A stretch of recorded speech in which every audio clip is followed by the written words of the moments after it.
যুক্তি আছে, নির্দেশনা আছে, অনেক কিছু আছে। আমাদের পুরোনো সবচেয়ে ভালো বলতে পারবেন, আমাদের সহকর্মী ভাই সালাম সাহেব বলতে পারবেন, এবং যারা আছে সবাই বলতে পারবেন।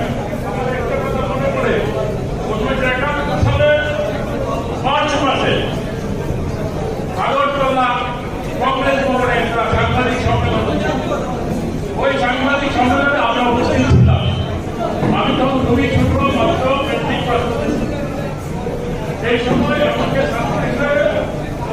সাংবাদিকরা, ইন্ডিয়ান সাংবাদিকরা ডেকে নিয়ে বলবো যে আমরা আপনাকে কিছু প্রশ্ন করতে চাই। এখন আমরা কিছু প্রশ্ন করবেন, আমাদের বড় বড় নেতারা আছেন বলে জিজ্ঞেস করে প্রশ্ন করে দিতে পারবেন। বলে না, আমরাও পারবেন। বললেন কি, ওনারা একটা প্রশ্ন করবো যে ভারতের এই স্বাধীনতা যুদ্ধে ভারত সরকার এবং ভারতবাসী কি ধরনের সহযোগিতা পেতে চান।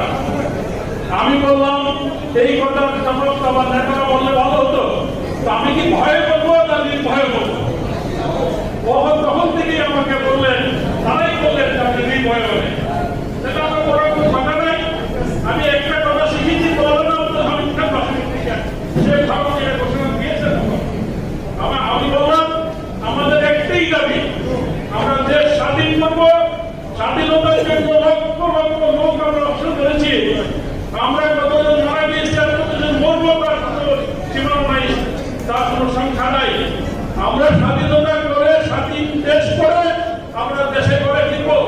একটি কথা, আমার সেই কথাটা এখানের মধ্যে দেখা হয়েছে, দিল্লি নয়, পিটি নয়। আমি সেদিন বলছিলাম আমরা দিল্লির যারা